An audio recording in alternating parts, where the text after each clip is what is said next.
The best advice I received was from my dad to be honest in all my dealings, whether it's Hi, my name is Sanjeev Chaudhary, and I'm a chartered accountant practicing for the last almost close to 38 years now. I love to spend time with my family, and if I'm lucky, I do spend time with my grandson who's going to be 3 years old. My dad was an inspiration to me. He taught me the values and made me what I am today. The other person who inspired me the most was my first boss. He actually helped me shape my professional life. But the most inspiring of all is my wife. Integrity and ethics are very close to my heart and the way I operate. People may be very successful, they may be very educated, but if there's lack of integrity and ethics, then all that success has no meaning at all. What is the benefit in case people don't trust you? From the time I started in the field, technology has brought about the biggest change. Things have become faster, easily accessible, and one can do a lot more with a variety of tools available.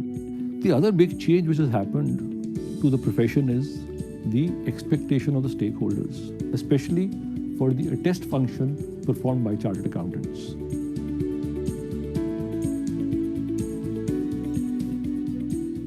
One should be able to collaborate, capacity to listen, and have the drive and ability to bring teams together to achieve the chartered goals. My biggest motivator is serving the CA profession, to be able to give back to the profession which has given me so much. I call it a higher purpose. I can bring my experience on the table and my life's learning to motivate the young chartered accountants to do better in this profession.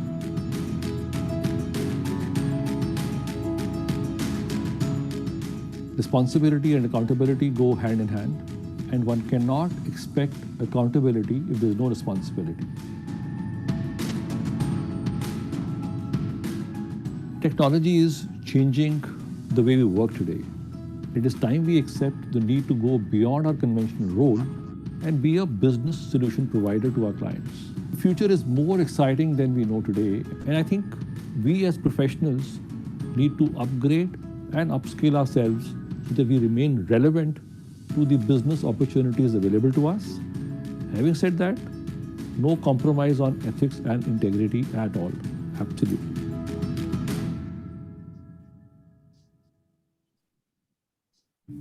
The best. Good afternoon, everyone. It is every chartered accountant's dream to become a partner one day. This requires a lot of planning, commitment, self-confidence, and emotional intelligence. Today's discussion session will bring to light some of the key features that successfully define the journey to partnership level. We have with us Sanjeev K. Chaudhary and Pallavi Joshi Bakhru, who will share their valuable suggestions to cover this journey. I'll now request Sanjeev to introduce Pallavi and begin the discussion.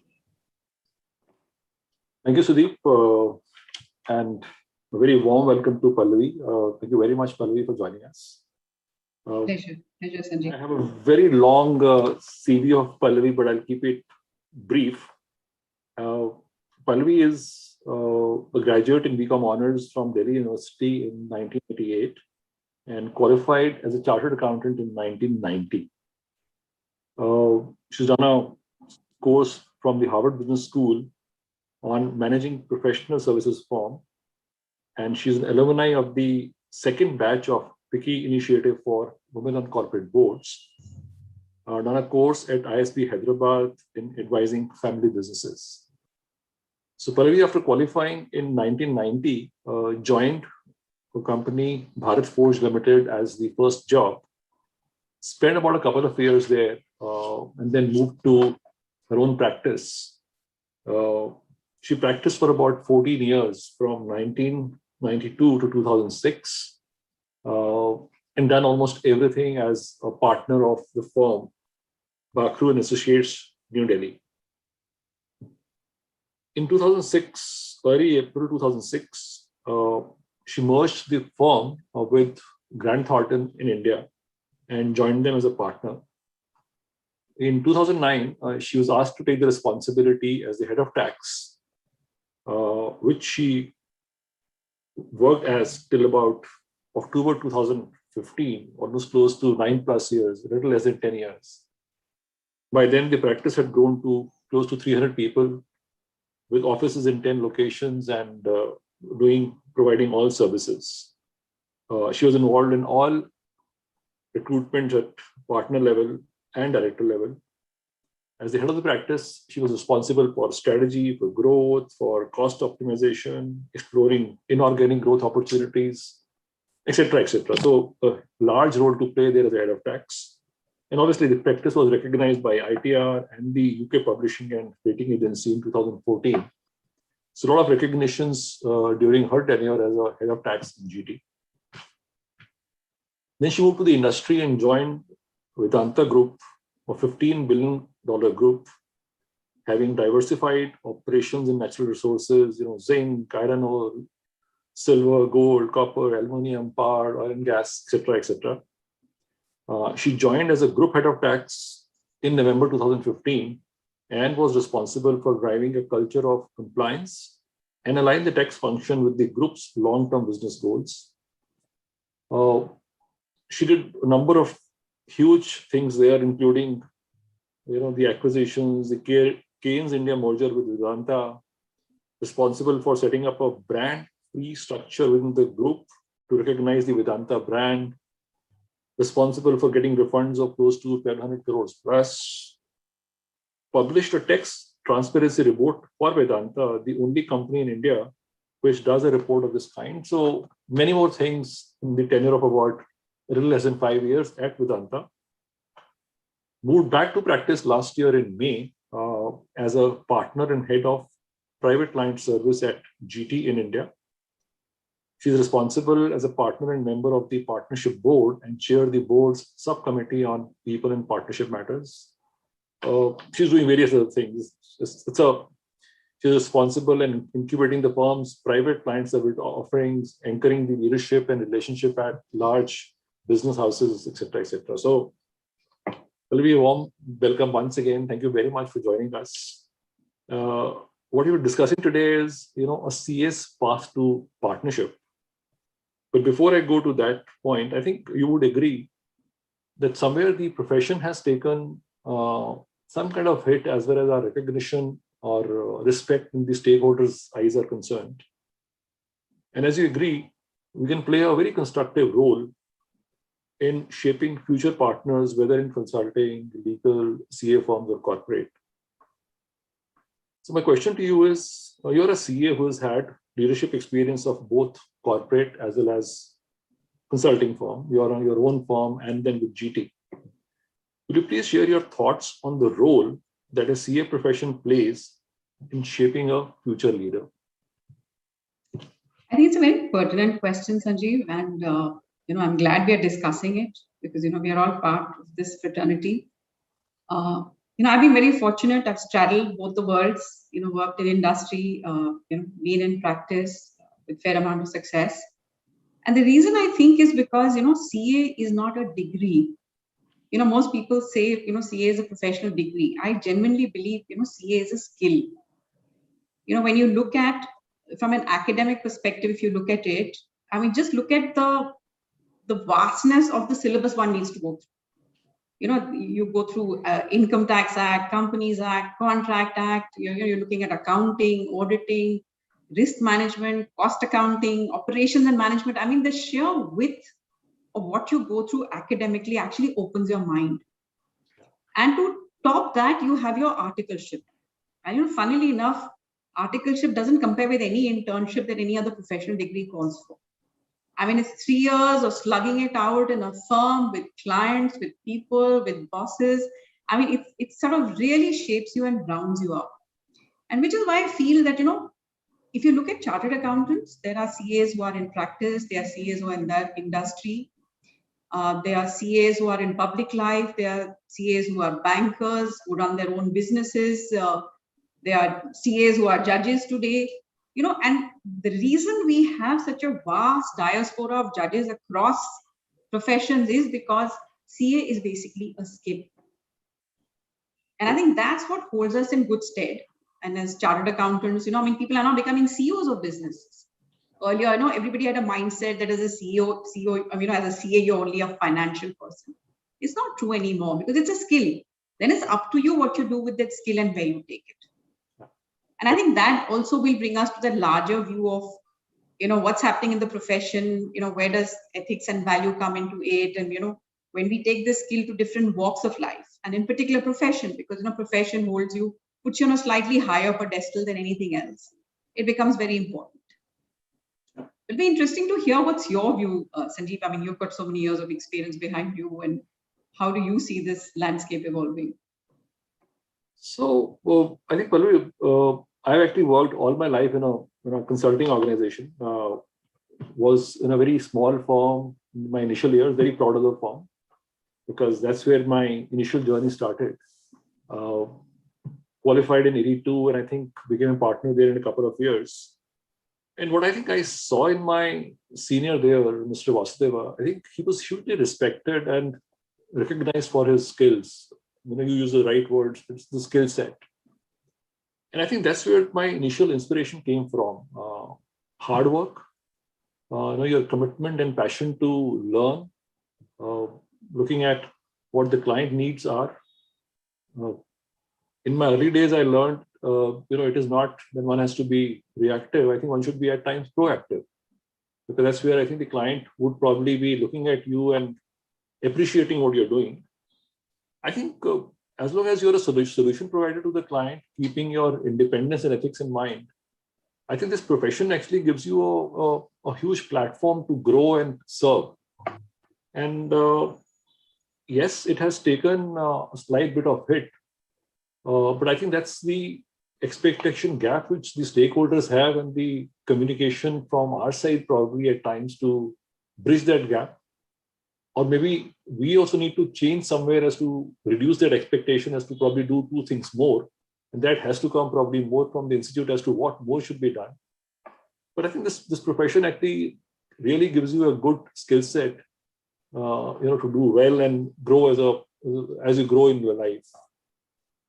I completely agree with you. And in fact, at GT, we voluntarily put a ban against doing work for clients where we do an attest function. It was not something that was warranted by the institute or by any statutory requirement. So I think to a lot of extent, that also rests with us as members of the profession as to how we uphold those values to sort of keep the flag high as far as the profession is concerned. Absolutely. Just moving forward, Pallavi, from an article to a partner, you had referred to the articleship.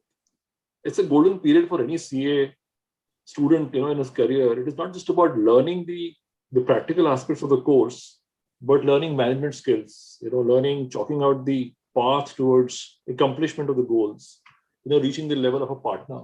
That's what, in case the person wants to be in profession thereafter. An articleship experience is an important phase in any CA's professional tenure. What is your thoughts on the articleship period? Any suggestions you have for our CA students, CA colleagues? I think I completely agree with you. Undoubtedly, as I mentioned, I think articleship is that phase of rounding off that you get as a chartered accountant while you're sort of very well equipped with your academic knowledge. I think it's also a period where you make some fabulous bonds, which sort of actually form your professional network as you go into profession. People whom you've done outstation audits for months on end, people with whom you've done all kinds of pranks and stuff like that. I mean, there's a bond harmony that comes along with that knowledge, which, actually forms your professional network as you go. Unfortunately, or fortunately, Sanjeev, I don't know, whichever way we want to look at it, I had a very different experience with my articleship. I actually came into CA right after school. This was in 1985. I was the last batch to come in before they scrapped the entrance exam. Okay. So, when I did, I was in a conundrum because, the Big Four and Anderson, which were like the top accounting firms at that point in time, wouldn't take you if you were not a graduate. The next tier of firms, I did the rounds of most of them in Delhi because my father was posted in Delhi at that point in time. And people would look at my CV and say, oh, acha, science student, you now want to do CA, but you're a girl, how will we send you for an audit? So, eventually I managed to find articleship with a firm called Kumar Grover and Company, and I'm glad they took me in. One of their partners was a lady as well. And it was a mid-sized firm, where I started, and, the learnings were very different. And to top it all, my father was in the army. So, we kept getting transferred. I actually did my 3 years of articleship under 3 different principals in Delhi, in Farrukhabad, and in Trivandrum. Because for my last leg of articleship, my father was called into the IPK, the India Peacekeeping Force in Sri Lanka. So we moved to Trivandrum, and that's where I did my last leg of articleship. But some of those experiences have stayed with me. I probably don't have that kind of alumni network that people who've articled with large firms do. But there were some things that have just stayed with me. So, for example, I remember my first week, at Kumar Grover, when my seniors realized that I'm not from an accounting background. I've been a science student. Somebody actually came and gave me a telephone directory. Now, for I don't know, how many kids who are logged in here today really know what an MTNL telephone directory looked like. But it was this thick little thing with names of people, their addresses, and their phone numbers at the end. And I was tasked to total the numbers on that telephone directory. For the love of me, I couldn't figure out why this was being done. But it took me a while. Much later, I realized it was all to get your head around numbers, to sort of improve your ability to do mental maths, not get intimidated by numbers. So, we've all had these very interesting experiences. I'll share another one, which was in Kumar Grover. I remember this was, I think, a couple of months into my articleship. I was sent to Okhla to do an audit. And I was told, go and ask for the vouchers for the specific period, and ask for a red pen or a blue pen. And whatever you think is not right, mark it with a red pen, fold the edge of the voucher, and keep that so that, every sort of week, a senior would come to check on the progress of the work, and, he'll guide you what to do. Anyway, I land up, for the audit, and I tell the accountant, sir, give me these vouchers and whatever. And he tells me, beta, bad job.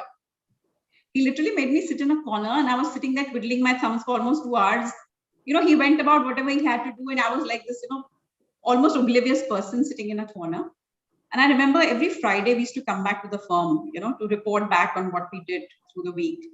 And I shared this with a couple of seniors. I said, I'm being treated like this. Is this how articles get treated, or is there something specially being meted out to me? And somebody suggested, they said, look, you look like a kid because you are a kid. You're right out of school. Try wearing a sari and going for an audit. And you won't believe it, Sanjeev. I tried it. It worked. And sari has been my sort of choice of attire to date when it comes to work. Wow. So, there were things that we picked up. And as I said, these different firms taught me different lessons, and some of them were lessons for life. One was adapting, because every firm was different. Every city you went to, you know how India is. There's a cultural milieu. In Trivandrum, when I worked with Dhan & Co, I actually picked up the smattering of Malayalam, because I realized unless I don't understand and speak rudimentary Malayalam, I'll not be able to, coordinate things in the office with the office staff. Yeah. So some of the things you learned sort of really set you up for life. And to be honest, if I hadn't worked with some of these, mid-sized firms, I would have probably never set up my own practice. Yeah. It's the experience one got of doing everything right from account, bookkeeping to auditing to tax. Everything that the firm did, you did.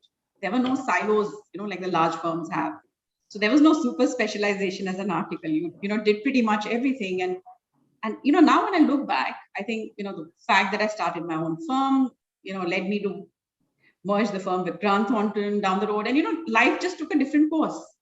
So I as I said, I've had a slightly unconventional articleship period, but, something that I look back to very fondly and feel that sort of, affected me in a lot of ways in the kind of person, the kind of professional I am today. Absolutely. But Sanjeev, what will be your advice to articles aspiring to be partners? You've trained so many of them under you. So I think, Pallavi, my advice to the articles or people who are undergoing training is that wherever you are, a small firm or a large firm, I believe that that's a very critical period for you to learn the basics. You need not be in a large firm. If you don't get it, don't worry about it. I mean, if you get it, fine. If you don't, it's not a worry. When I worked in a mid-sized firm, my suggestion to the younger colleagues is that as long as you get a good training, please be honest about it. Please learn, please read, please ask questions, build relationships, because that's the time when your learning is starting. Don't hesitate to ask questions. You may be asking some stupid questions initially, but I think unless you start opening up, start reading, start learning, I think it is a very critical period. It's actually setting a foundation for your career, actually. And that's where I have a huge challenge in my mind when I hear about people sitting at home and studying and not paying attention to the training. I think it is a very critical phase. It helps you set network, it helps you grow, it helps you learn.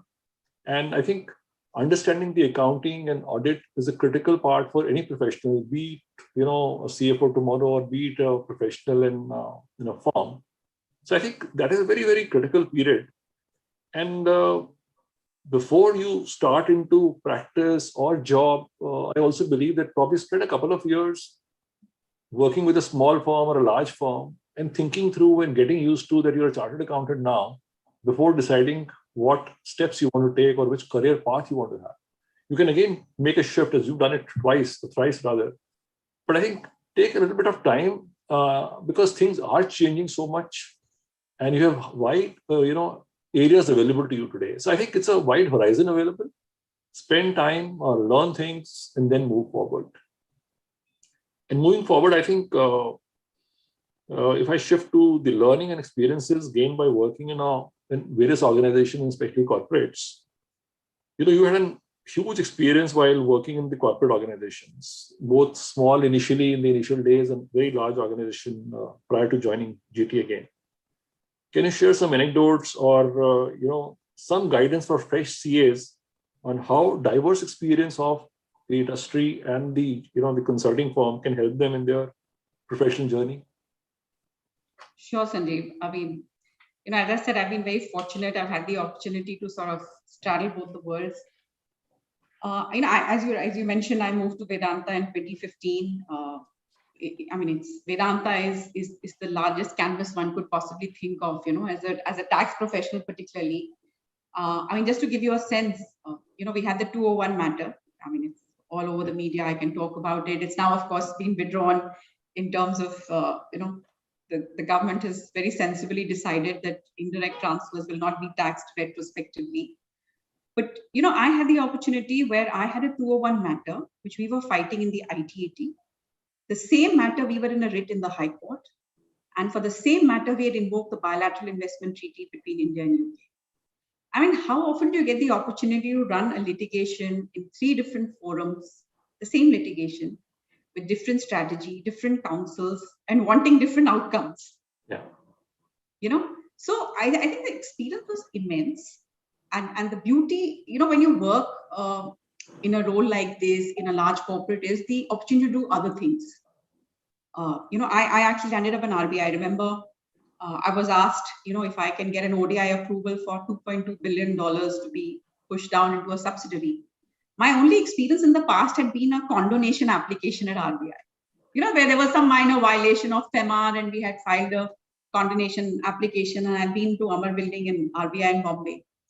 And I said, yes, well, I will sort of, I put my hand up. I said, I'm willing to do that. You won't believe it. For a day before I went to RBI for the meeting, I was playing out in my mind, how am I going to convince RBI that I need this approval? Okay. Because just the amounts were so large, so staggering. But, over a period of time, you realize that when you do different things, there's a level of confidence that comes in. There's this old saying, the more you polish a diamond, the more it shines. And I think that's what I would want everybody here to realize, that, the more things you do, don't shy away from opportunities. If you have an opportunity to do something different, do it, because there'll be a learning that will stay with you, which will always be yours. And you'll be surprised when and where you'll be able to use it.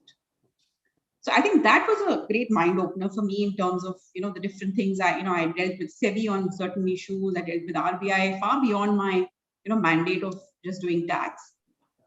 The other thing where I think it really helped, being in industry is as a consultant today, when I deal with a client, I know exactly what they want and exactly what they're looking for because I've been in their shoes. There is this way for various reasons, and I don't sort of decry that at all, that we all have to give our opinions in a certain way with caveats and disclaimers and what have you. But at the end of the day, the client wants a solution. He wants advice on the back of which he can take a decision. So sometimes you need to look at what you're telling a client by being in his shoes, and give him something that he can work with. Yeah. The other thing I really realized working in industry, and I think I keep saying this all the time, is there's one thing very nice about industry is the fact that people are very real. Nobody cares whether you're carrying a Mobla pen or wearing a Ferragamo tie. All they want to see is, are you leaving valuable suggestions on the table? Which is why you'll find people in industry who may not be very suave, may not be very articulate, but are sort of really at the helm of things because they're bringing value on a day-to-day basis. Because in a industry, where business is happening every day, if you take the right decisions, there are savings. The right things happen at the right time. And in a way, it's very nice if that learning you can bring back to being a consultant. It just grounds you. It sort of helps you connect better. It helps you give better advice. So I would really encourage, especially youngsters, do a stint in the industry, get a sense of how business works. What are the kind of solutions they look for? And then come back and, be that much more sort of empowered in, being able to assist them. Absolutely. So any similarities, Sanjeev, that you've seen in, leaders in the industry and in practice, and like, do they have common traits or is it any different? So I think, Pallavi, your point is very well taken. The skill set of a leader, I think, in the industry or the consulting generally are the same. I think just to give you a few skill set, which I think over a period of time, which I have kind of observed in leaders, is that I think you should be positive always.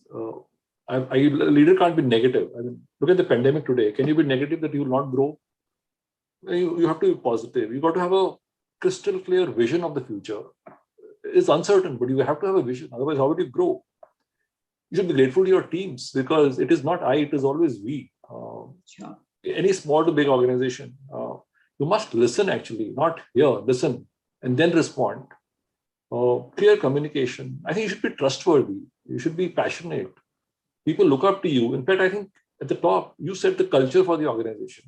If you're honest, you believe in ethics, people will look at you and do whatever you are doing. Whatever you do will rub off on the juniors, the youngsters. So I think there's a huge responsibility. And at times, don't look at the short term, look at the long term. And I think these values, these are some of the values, these and some other values, if you keep on exhibiting and doing it, walk the talk, I think it'll help in creating leaders. It'll help in creating the culture which will help everyone. I think moving forward, and this is a question more on a qualified and a talented woman chartered accountant leaders. How do you manage the learnings? How do you manage various responsibilities? What are your learnings, and what role did your family play in your career growth? Huge. Absolutely huge. I mean, I'm a mother of 2 children. I have in-laws at home. I have a mother and a brother who don't live with me, but I feel equally responsible for them. So it's not been easy. But I think that a couple of things that, now when I look back, I think that worked well for me. Some I discovered later that, that's what worked well for me. But I mean, I will share it. It's often said that behind every successful man, there's a woman. But have you ever wondered what's behind a successful woman? And I think it's a litany of things. It's an encouraging spouse. It's supportive in-laws / parents. It's good domestic help. It's good friends or colleagues, who stand up for you when required.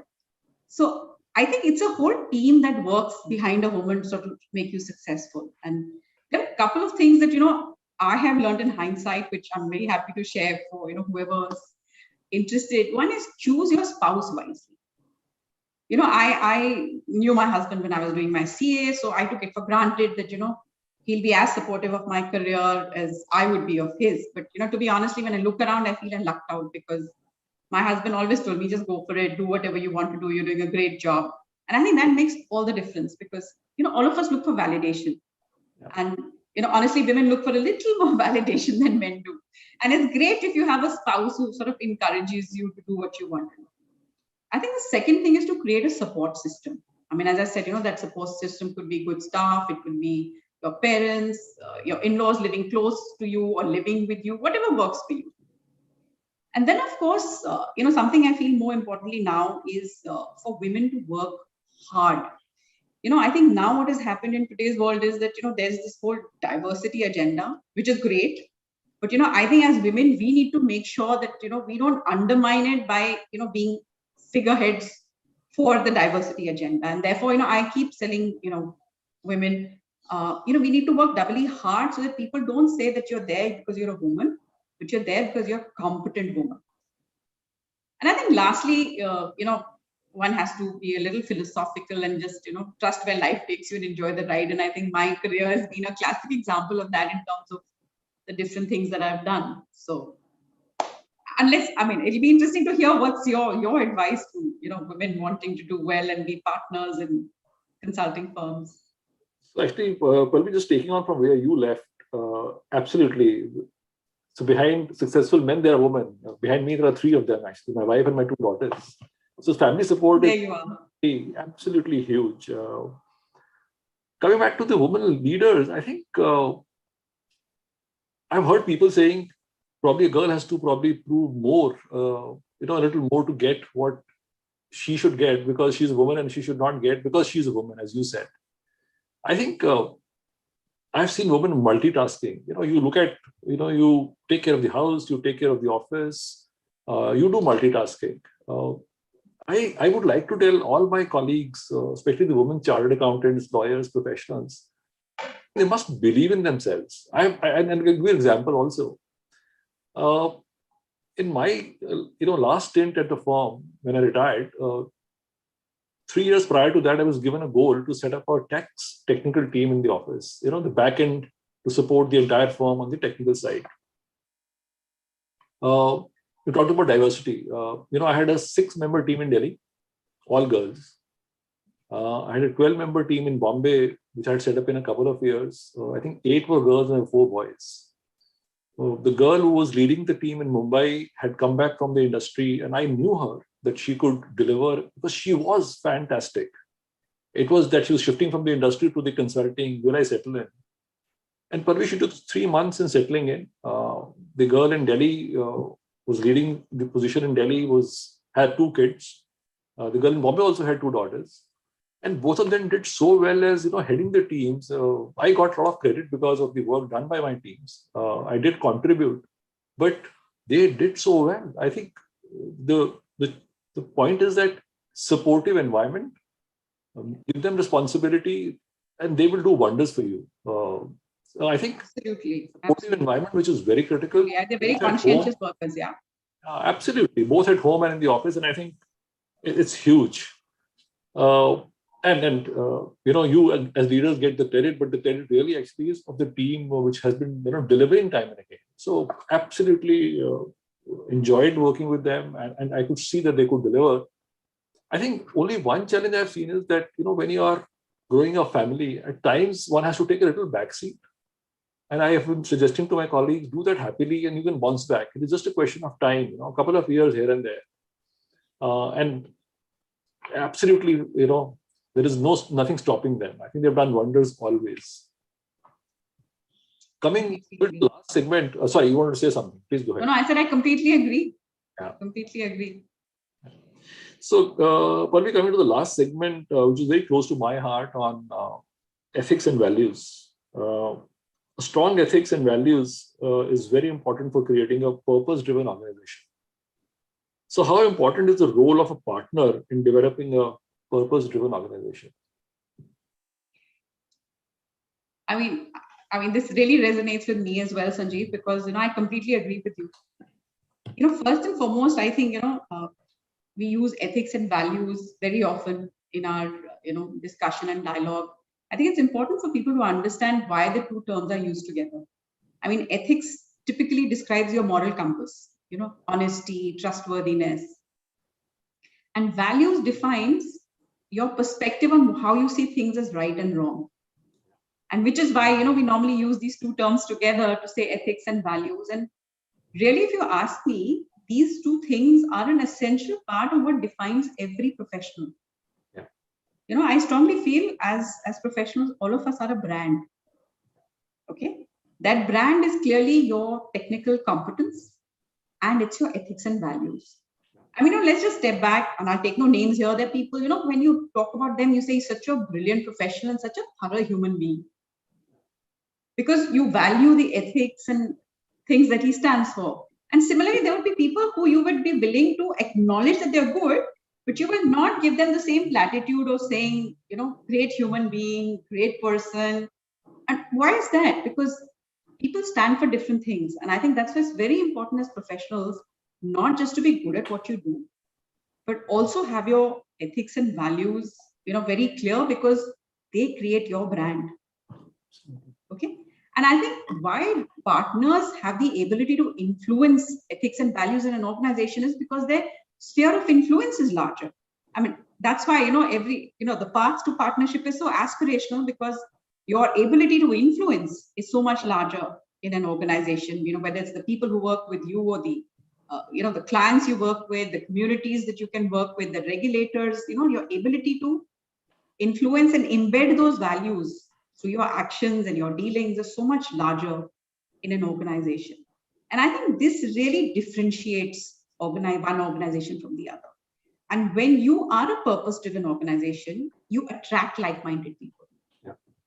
Okay. And when you work with like-minded people, whether it's people within the organization, outside the organization, there's an element of trust that comes in. And I think that trust is the glue. And I think that is what all of us need to work towards. I mean, I'll give you a small example. When I joined Vedanta, I continued to sit on the board of Grant Thornton Advisory Private Limited. Yeah. I came back to, Grant Thornton, and Vedanta nominated me on the board of 2 of their subsidiaries. And that just goes to show that, when there is meeting of mind on certain ethics and values, then the rest of, the things only become transactional. They don't really matter. And I think that's the differentiator, that needs to come into our profession. It needs to come. And as I said, all of us are equally responsible for what happens in the profession. And therefore, I completely sort of, agree with you that ethics and values is something we really need to cherish and uphold. And I know this is something that really resonates with you. So it'll be good to hear your bit about it as well. No, absolutely. I think just taking on from, you so well explained the values and the ethics. I think this is what one stands for.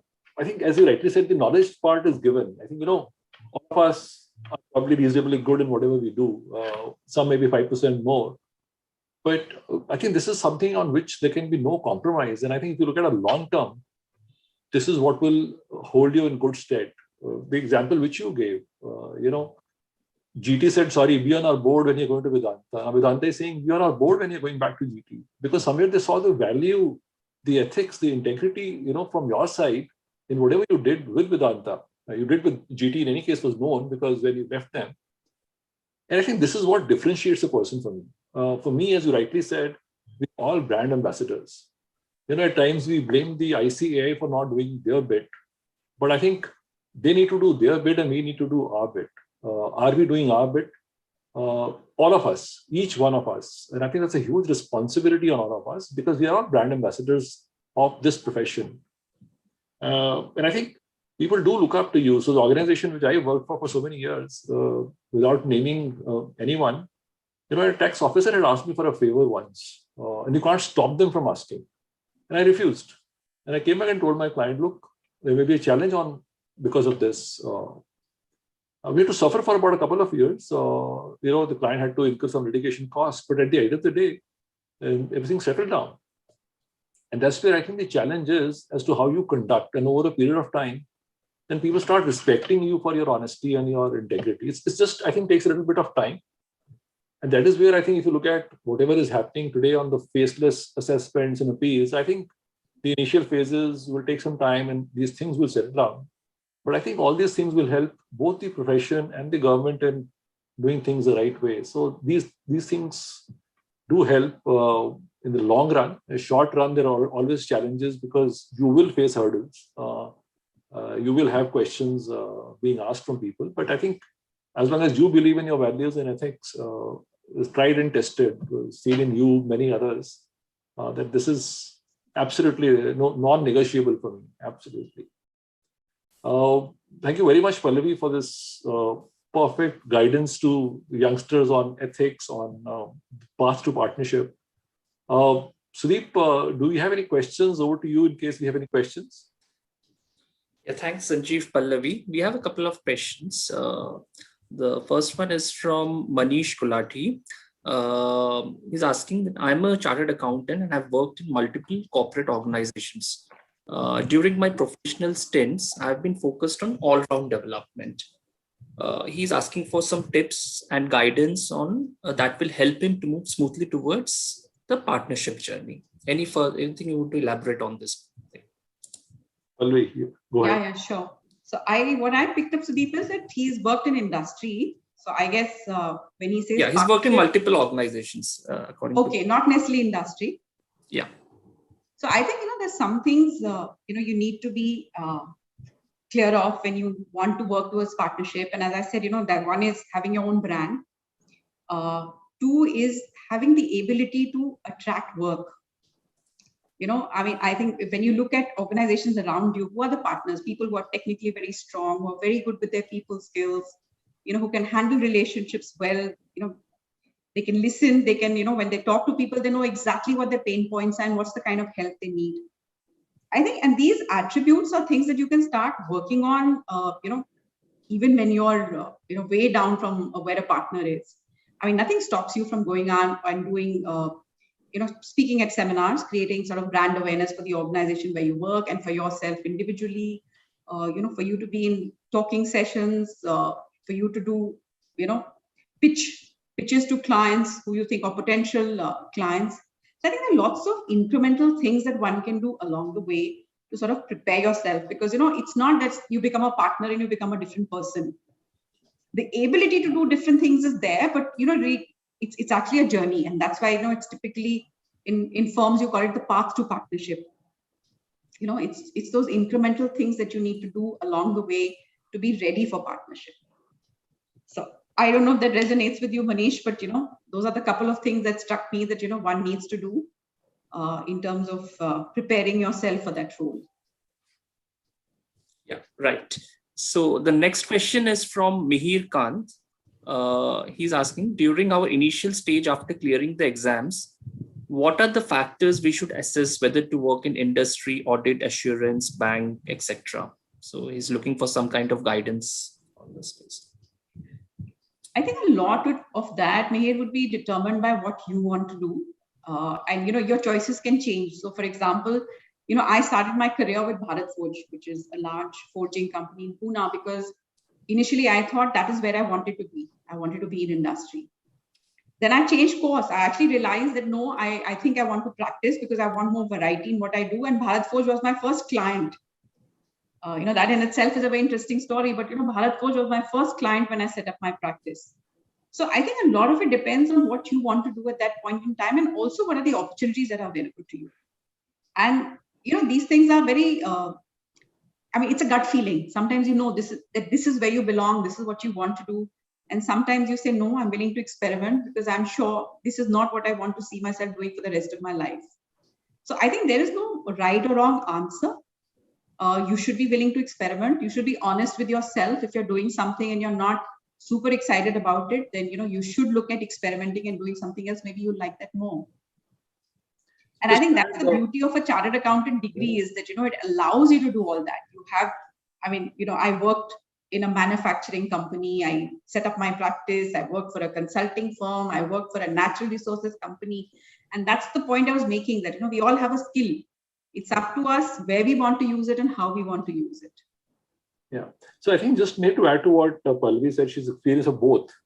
And I'm saying from my experience of being only in the consulting, what I think I had probably said also in the initial part of the discussion, that in case you're not sure, in case you're sure that nothing like it, what you want to do in life.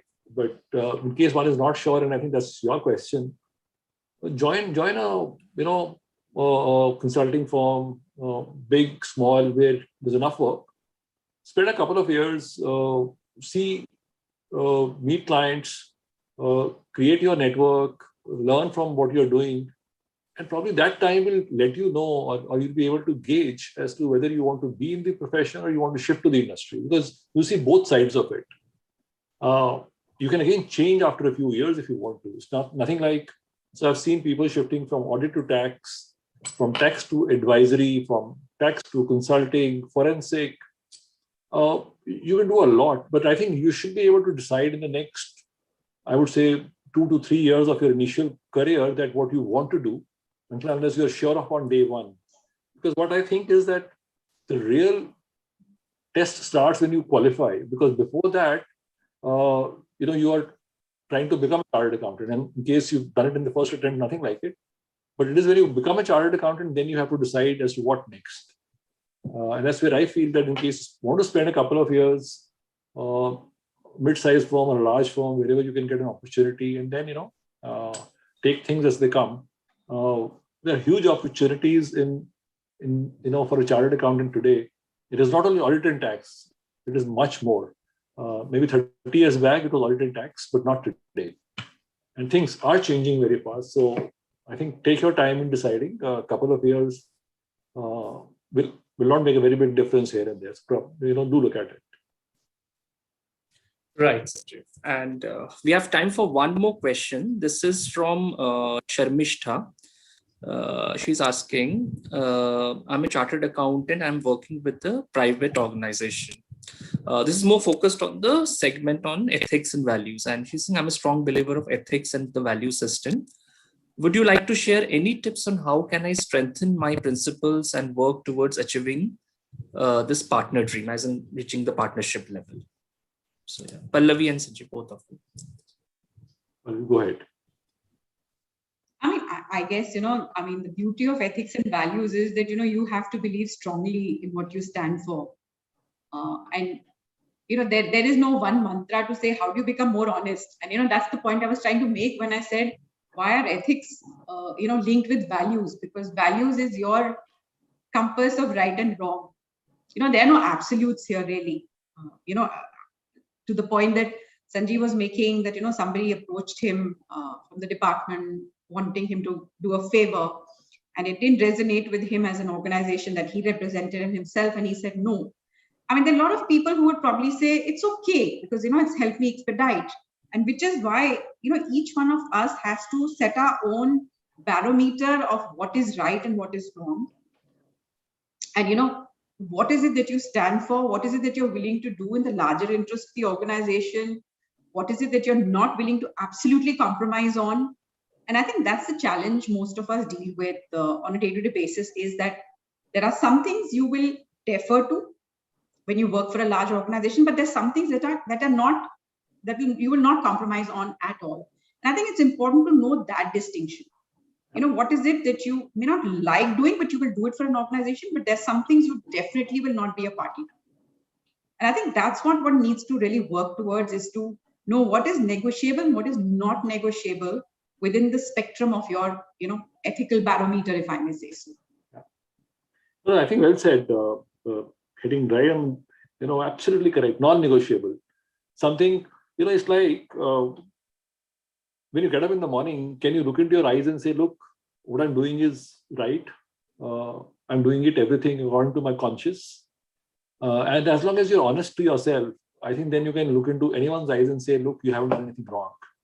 And as Pallavi rightly said, there's nothing like, do these 5 things and you'll be fine. And I think you need to look at it, set your goals, walk the talk, not only just talk, walk the talk. And I think it should show in your everyday behavior and everything, both personal and professional, both. So it is not only that in office you are ethical, but not otherwise, or at home you're ethical and not otherwise. It's your everyday life, everyday things which you do. So, and then it will come naturally to you. So over a period of time, people will start respecting you. You don't have to go and tell someone that you're ethical. It will show in your behavior over a period of time, and people will start noticing it, and it will come out clearly that you are a person who can be trusted because of the value system which you have. So Pallavi is an example. Both the companies want to be. She's on the board of both the companies. Leaving GT said stay on. Leaving Vedanta, they said stay on, and that speaks volumes itself. That's the example before us. So thank you very much, Sudeep. Anything else? No. So this brings us to the close of this very exciting, insightful, and interesting session. Thank you so much, Pallavi and Sanjeev. And I would like to thank everyone for joining this webinar. Thank you once again. Thank you, Sudeep, and thank you, Sanjeev. It's been an absolute pleasure chatting up with you. Thank you very much. It was Bye. absolutely great. Thank you very much, Pallavi. Bye. Thank you. Thanks, everyone. Thank you.